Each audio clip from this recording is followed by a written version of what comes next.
In this video, we're reviewing The Long Walk and staying hydrated for the long haul with an electrolyte-packed cocktail called Dreams of Ginny. Today, on the Martini Shot.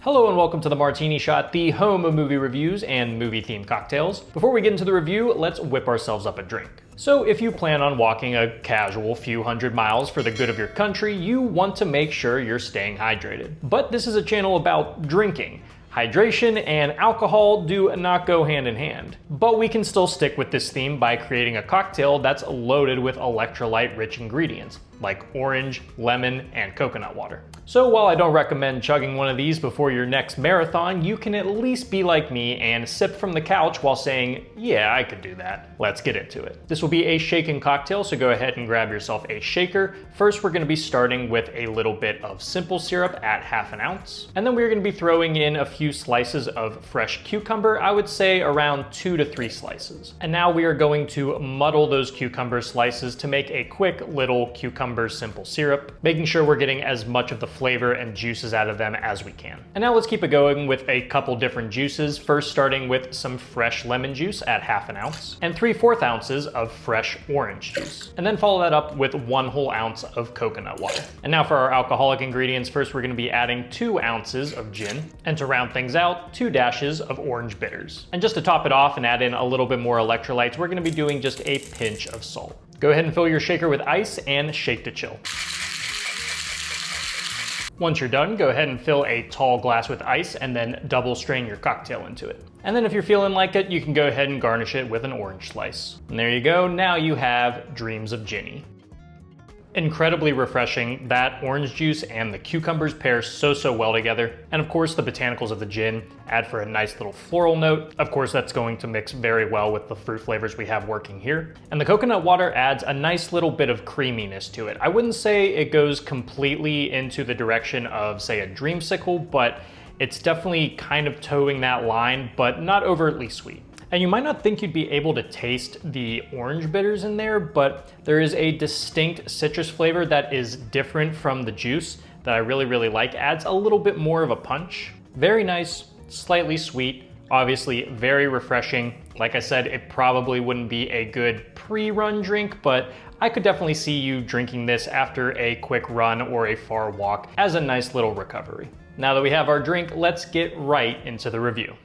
We will probably run out of helium, trees, and clean drinking water before we run out of Stephen King stories to adapt to film. The guy has over 200 written pieces of work to his name, and there's nothing Hollywood loves more than gobbling them up and spitting them out onto the screen. Heck, Carrie has 3 theatrical films, a musical, and a television series currently in the works. 2025 certainly seems to be the year of Stephen King adaptations, as we've had The Life of Chuck and The Monkey earlier this year, with The Running Man getting ready to rip near the end of the year. But before that, we have The Long Walk, King's first novel he ever wrote and the first adaptation of that work. It's a pretty simple premise. A dystopian United States ravaged by war and poverty holds an annual competition where young men can compete in a last man standing walking competition to win a huge cash prize and a wish of their choosing. If you fail to keep walking, you're dead. We've seen countless films like this where a destitute country engages in performative acts of brutality, like The Purge, Battle Royale, and oh yeah, Running Man. But sometimes these kinds of films get too caught up in the grandeur of their situation, forgetting to find the real humanity underneath it all. Not The Long Walk though, as beneath all of its suffering and woe, it's got a hell of a big heart. Director Francis Lawrence, a director not all that unfamiliar with dystopian game shows, has delivered on an incredibly moving and effective story filled with camaraderie, reflection, and brutality. Such a simple premise is given legs, no pun intended, thanks to a stellar cast composed of Hollywood's future, a gripping sense of tension, and a magnetic script that gives us the first Stephen King adaptation that has felt like a Stephen King work in quite a while. Its meditations on totalitarianism, masculinity, and purpose may not be the most nuanced or earth-shattering, but I think they're no less poignant, especially for the world we live in today. These are one of my favorite happenstances in film, A movie comes out that I didn't really have much of an intention to see that proves me dead wrong. There's a number of young men taking part in the walk, and the film does a great job at not only making them memorable and identifiable,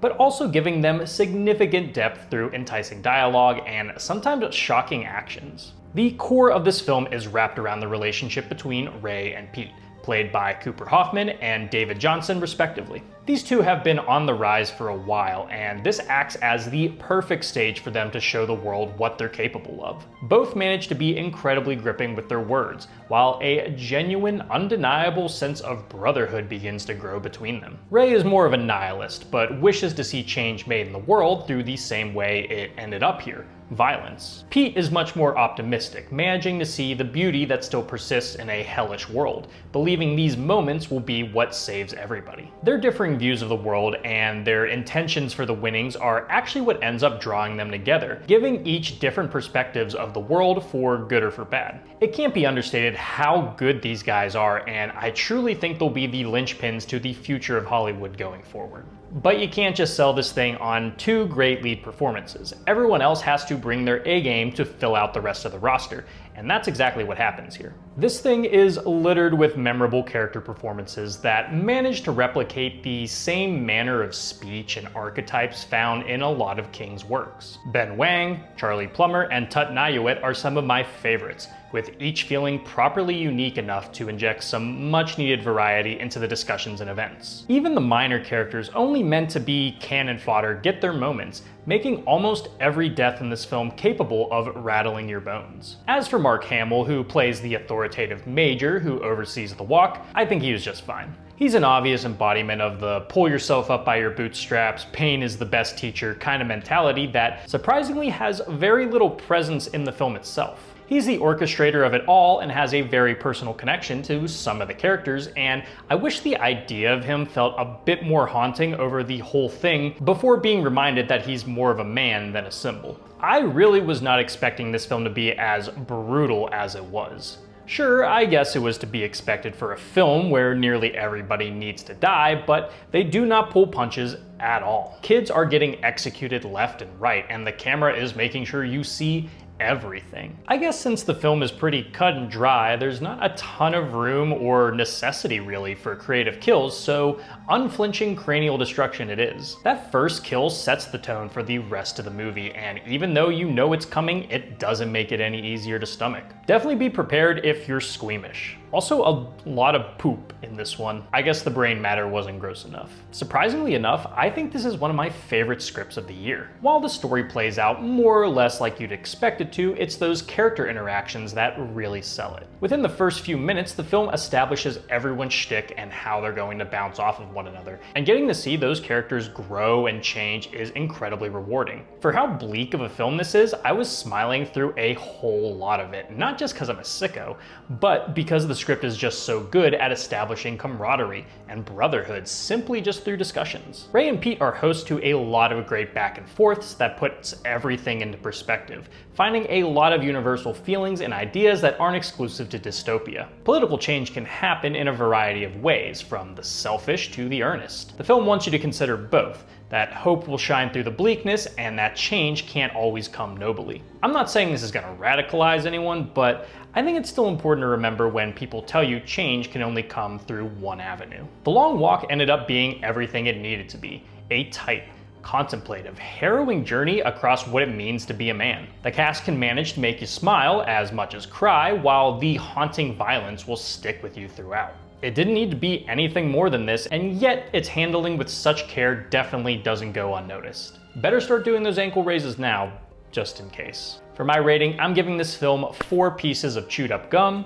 out of 5. Guys, thank you so much for tuning into this episode of the Martini Shot. If you saw The Long Walk, let me know what you thought about it down in the comments. And if you like what you saw here and would like to see more, don't forget to like, subscribe, and follow me across all social media channels. Those links are down in the description below. And if you enjoy movie reviews and movie-themed cocktails, be sure to check out my website, martinishot.blog. Until next time, thank you again for watching. I'll see you in the next one. Live deliciously, but please remember to drink responsibly.